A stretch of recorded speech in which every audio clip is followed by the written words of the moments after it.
இறுதி டெஸ்டில் விளையாடும் சச்சின் டெண்டுல்கர் 74 ரன்னில் அவுட் ஆனார். சதமடிப்பதை சச்சின் தவறவிட்டதால் ரசிகர்கள் வருத்தமடைந்தனர். இந்தியா வெஸ்ட் இண்டீஸ் அணிகள் மோதும் இரண்டாவது கிரிக்கெட் டெஸ்ட் மும்பை வான்கடே ஸ்டேடியத்தில் வியாழனன்று துவங்கியது. முதல் இன்னிங்ஸில் வெஸ்ட் இண்டீஸ் 182 ரன்களுக்குள் சுருண்டது. அதைத் தொடர்ந்து இந்திய அணி பந்தடித்தது. முதல் நாள் ஆட்ட நேர இறுதியில் 2 விக்கெட்டுக்கு 157 ரன்களை இந்திய அணி எடுத்திருந்தது.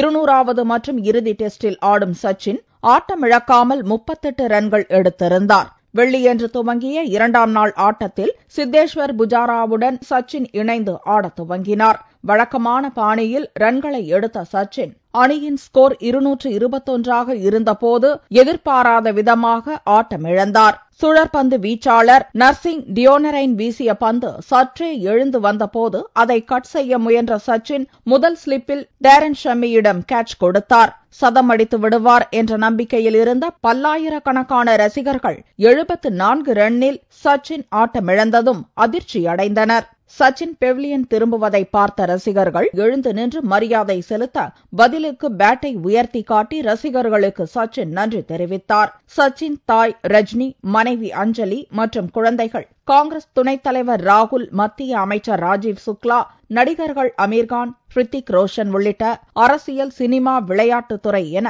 பல துறை பிரபலங்கள் சச்சின் சதத்தை பார்க்க மைதானத்தில் குழுமியிருந்தனர். சச்சின் சதமடிக்காத ஏமாற்ற ரேகை பல பிரபலங்களின் முகங்களில் காணப்பட்டது. मैं मानता हूं कि ये उनकी यादगार इनिंग्स रही है. हम सबको दुख है कि सेंचुरी नहीं हुई, लेकिन 74 कम स्कोर नहीं होती और इतने प्रेशर में उन्होंने खेला. पूरे देश की निगाहें उन पर थी, सब देश की दुआएं उनके साथ थी, तो बड़ा प्रेशर था उन पे और इस प्रेशर में इतना कमाल का इनिंग्स खेला उन्होंने, ये बहुत बड़ी बात है और हम शुक्रिया अदा करना चाहेंगे सचिन का.